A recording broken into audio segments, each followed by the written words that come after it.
So I came up with the idea to research senses and to look into how the senses work after watching Quiet Place, and this kind of gave me an idea because I thought it was really interesting and clever how they utilised sound to create the environment that the audience felt a part of.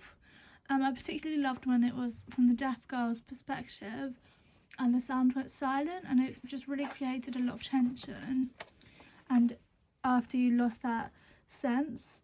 And I thought that was really interesting how they put the viewer into the shoes of the girl who is deaf. So I carried on researching the senses from that, and I came up with the idea. Also having peer critiques also helped with this. So I started out by researching the history of the senses, which it was really helpful to give me a base understanding of how the senses were originally thought about. And I read Delaney by Aristotle, and as he is considered the first person to label the 5 senses, and his opinion was that every object has a sensation, and they all interact in different ways. I also researched the biology of our senses, as well as various articles to get more of an understanding of the senses. This just helped to understand how they work.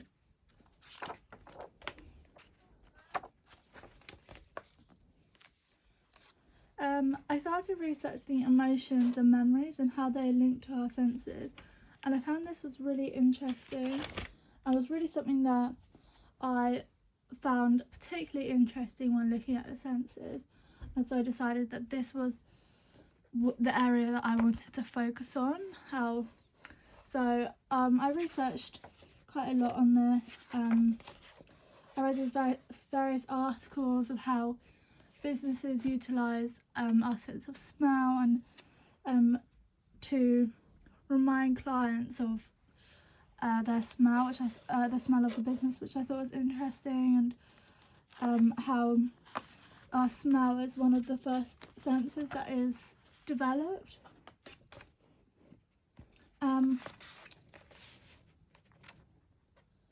I wanted to try bookbinding, as we won't go further, as I wasn't sure if this was something that I wanted to take further and use in my final, but I thought it was a good skill to learn, and it was just interesting to experiment and try different techniques that I hadn't done before. And I did do some paintings in that, some ink paintings based off of an interview that I do later, which I came back and did. With Eliason, I really love his work. I think it's so clever, his use of senses, and how he obviously has a focus on colour and light to create different environments that he allows his audience and the viewers to interact with and become a part of these environments. So I really loved how, that was something that I really wanted to use, and I knew that I wanted to use in my own work, and I do use that later in my final piece. So I just love how he uses it and how it's put for people to interact with. So I decided to do a photography shoot based off of this.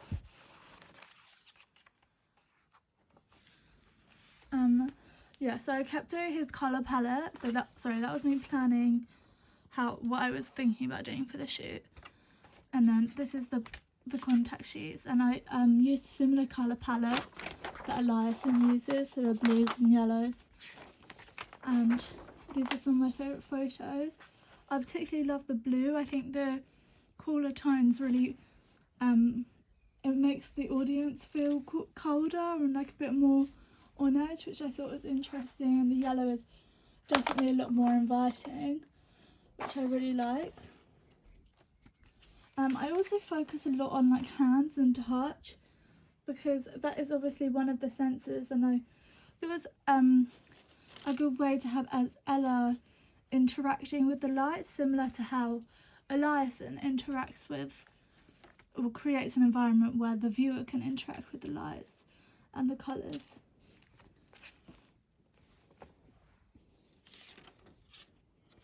So yeah, this was something that Eliason definitely was part of what influenced my work, and it was a very big help for that. So for the tape, I due to COVID, I had to do it online. So I chose the tape because obviously they have a wide variety of artists, and I thought it would be interesting to get different perspectives and artists that I maybe wouldn't have heard of before. So I particularly like Damien Hirst's Away from the Flock. Even though it's quite gruesome, and that isn't something that I particularly like, having the dead sheep in it, I think it was really an interesting concept to freeze a moment in time and that memory, and I thought that was something that I could definitely utilise in my own work, and you know, have that with the emotions and memory, and how I could like freeze that in my own work. And then I also really like this disappearing plane, as it looks kind of like a ghost, and it reminds me of how memories are just moments in time, and they disappear really quickly, but have a presence when you feel that presence, you're reminded of those memories, and they influence your life and who you become as people, which I thought that was just very like an interesting way of painting it. So Andy Farr, I really liked his use of the rose as a way to show the trauma and the different struggles that he's grown up with. I also really like the colour palette, has quite muted tones, the blues in there as well, just add to that general sadness almost. I also really like this painting, how it's a childhood trauma again. So the child is like the yellow, the warm, the innocent colours, and then the blue and the darkness is bleeding into that. And it's quite an interesting, again, play with colours. So for this interview, I learned about the different perspectives. So this is about 2 Syrian refugees and what it was like being refugees. Basically, I wrote out some of the questions that kind of stood out to me. I particularly focused on Mohammed, Rahima, and the question that really stuck out to me and his answer was about what do you miss about your home country, and in it he describes missing the mountains and like the smell of the mountains. I thought that was just such an interesting like part of being a refugee that you just forget about. Like obviously he misses his family and friends and that the culture there, but the land as well is a big part of influences who we become as people. And I thought that was just really interesting that that is what he picked out, and as I hadn't thought about that before, I thought that was something that I could definitely use in my own work and a different perspective and a way to look at that, and that really influenced the rest of my project, and it really became focused around that. So yeah, and how no two places on earth are the same, so obviously that's something that you're going to miss if you don't know if you'll ever be able to go back to your home country. So obviously you're going to miss the smell if you don't know if you're going to be able to relive it, and it's just quite heartbreaking and unimaginable really.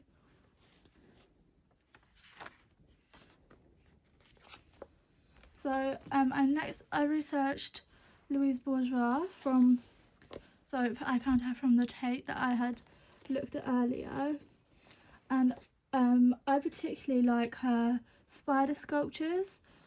I think they're really I just think it's really clever how she makes the spiders really on a really large scale and uses really cold metals and hard materials to use the spider as a metaphor for her mother, growing up with that childhood trauma, and how she uses the spider to represent her mother and all those problems. And as it's such a large scale, she puts the audience and the viewers into the perspective of her, and you can imagine like her as a child, that's the way she views her mother as she must have seemed very like big and scary, and as a child you feel really small, and she puts the viewer into that perspective, having the really overly large sculpture, and I just thought that was really clever, really.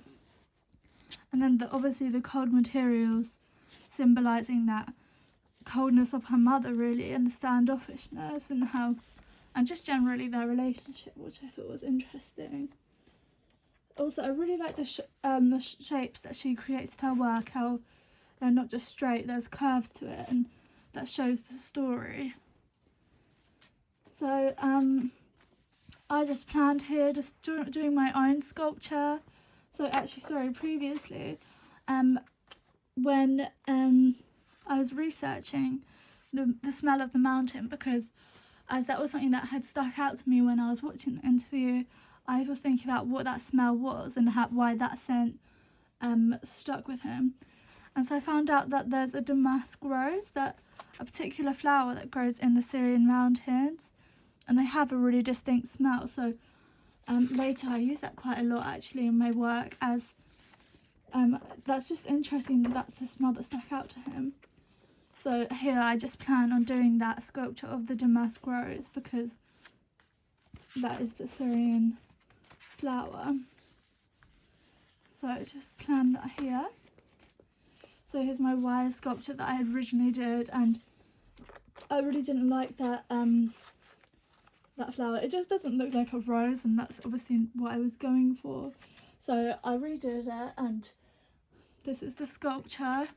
I kept the curves from Bourgeois that she uses, and those just to show that story, and I thought that was just very interesting, and I really did like the outcome of that. So I've just documented the process as well, how I decided to change.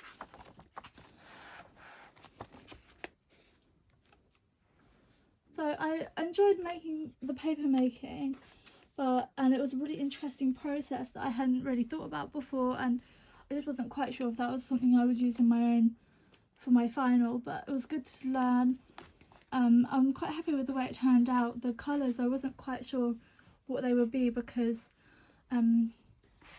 obviously they are, I just used quite a lot of random colours. I was interested to see how it turned out, and I thought it would turn out like brown, but I really like the speckles of blue and yellow in the paper. It's almost like adds that childness to it, which I really like.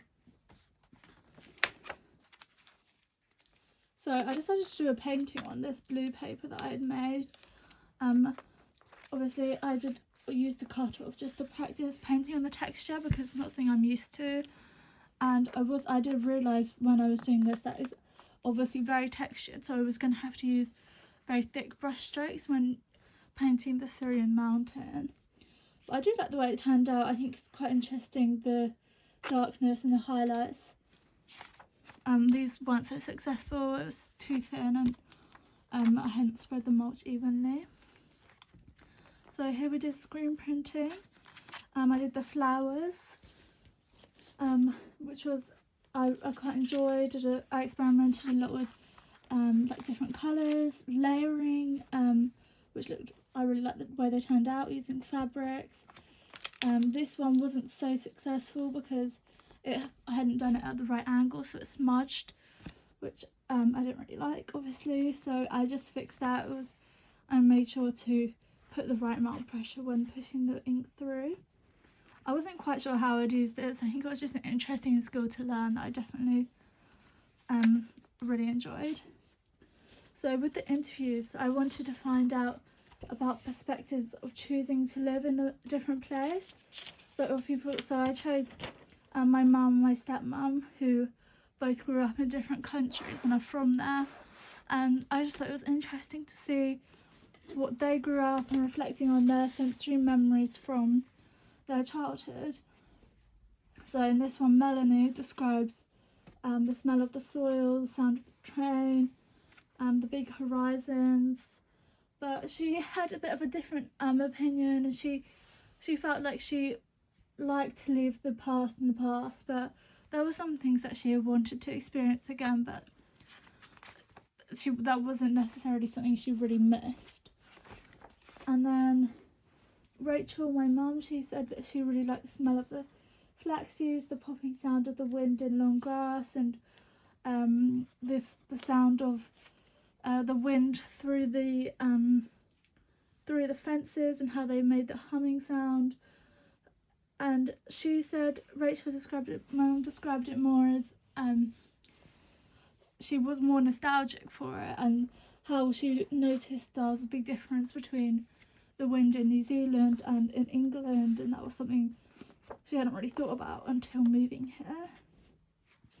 So Lion is a film is based on a true story about Saru, and this was a story that when I watched the film, it just really stuck out to me. He gets lost from his home when he's a child in India, and he ends up getting adopted by an Australian family. And obviously, as he's so young, he can't remember where he's from. So eventually, he finds his birth mother and his home. And I just thought this story was really heartbreaking, because it was the jalebi that he tried, which is this food, and he saw it at a party and he tasted it, and that taste memory triggered his memory, because in my previous research I found out that your senses are from the same area of the brain. They go through the same area of the brain as memories, so they're often really associated together. So I just thought that was really interesting, and it's a really sad story, because it's sad but also happy, because he does find his home, so he has those questions answered. But I thought, honestly, that was a story that really stuck out to me, and one that I use again in my work. So I just plan, maybe using the jalebis. That was something that was the food that really stuck out to him. So I did lino printing from this. These didn't go so well as the pressure wasn't even, but I quite like how abstract they are, and I think quite interesting. I decided to cut out the back to see how that worked. I experimented on fabric and other materials as well, and I had successful ones also. Also experimented with mixing different colours. So here I've researched Mona Hatoum. So Hatoum has an interesting perspective, as her family is from Palestine, and so she has that exile, and she talks in her work, she really uses this trauma of missing her family and all of that side of things. And this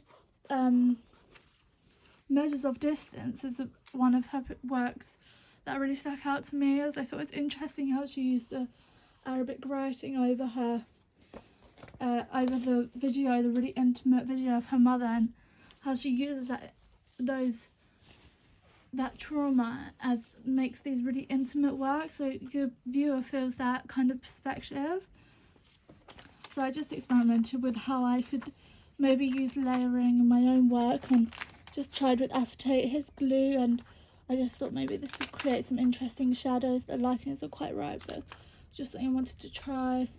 Different paintings. I did broken glass as shards of glass, similar to Saru's story from Lion, about how his broken memory was one of the things that was holding him back.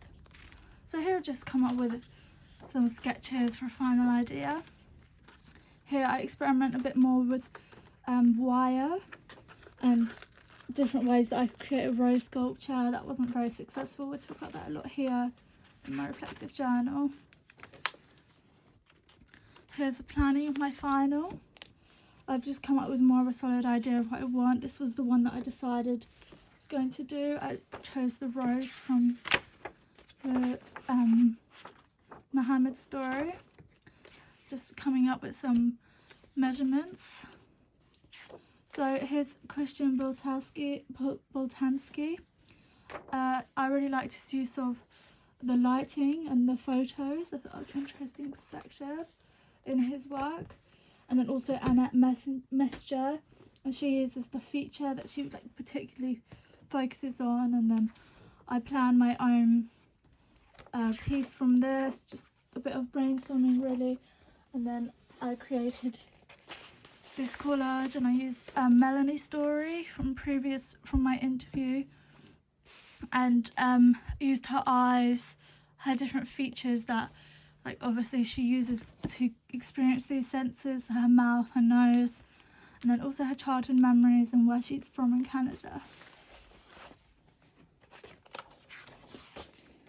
So this is just a bit more of some sketching of what I'll make in these boxes, what I'll actually paint, as that being my main focus, what sculptures I'll put in. And then I made these maquettes, just small ones here, just to try out, using acetate and as one of the sides.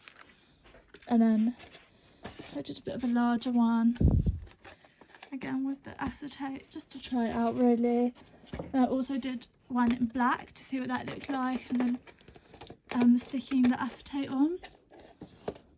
But I did those square, and then later I decided that I wanted them rectangle and adjusted those measurements for that. So I wanted to be more of like a TV, kind of looking into your past. So this was the second one of the boxes for Lion, and I decided to use, for Saru's story, I wanted to include the Indian from Ganesh Talai, the location where he's from, include that. And then I considered maybe doing linos on the bottom, but then wanted to keep more to the theme of the rest of the boxes and just keep to the whole landscape, and then have the sculptures on that. So I do jalebi sculptures in clay, and maybe painted to have the colours. So this is Melanie's box, and I do the long grass and the horizons that she describes, the big horizons of the Rocky Mountains, and then the wheat as the sculptures for the fields that she describes. I consider doing those in clay and wire as well. And then for Rachel's box, I do the grassy hills that she describes, and long grass and the blue skies for the summer. And then I do a flax plant sculpture made. Here I do wire and clay, but then I do later change that to just wire. For Mohammed's box, the Syrian mountains, and then the roses, the damask rose that is the scent from his childhood. So I made these sculptures for the jalebi for Saru's story. Unfortunately the clay was breaking quite a lot, so I have some that here. They just were too dry and they didn't really stick very well, and so to fix that I just made sure I was constantly wetting the clay, and they turned out quite well after that. I also adjusted the colour a bit to be a bit more accurate. So making the boxes, I worked with the technicians, and we used MDF because I wanted them to be sturdier. I think they turned out really well, and then I painted them black on the outside and white on the inside before I properly painted the inside. So I painted those with emulsion, the black on the outside and white on the inside. So I look a bit at the meanings of colours, as I want to experiment with lighting, inspired by Eliason, using that lighting in the boxes to create those different atmospheres. So just different meanings really. So here I make the sculptures for the other boxes. So the rose, I adjusted, instead of doing the silver wire, I do the pink wires I'd experimented with previously in the previous experimentation. And then I did wheat out of clay. I did have a bit of problem with them breaking again, but I just made sure that I was again constantly wetting and making sure that they weren't dry. then I painted the backgrounds for the final boxes. I don't have the picture, but for Rachel's sculpture I did, you can't see too well, but it's a wire flax plant.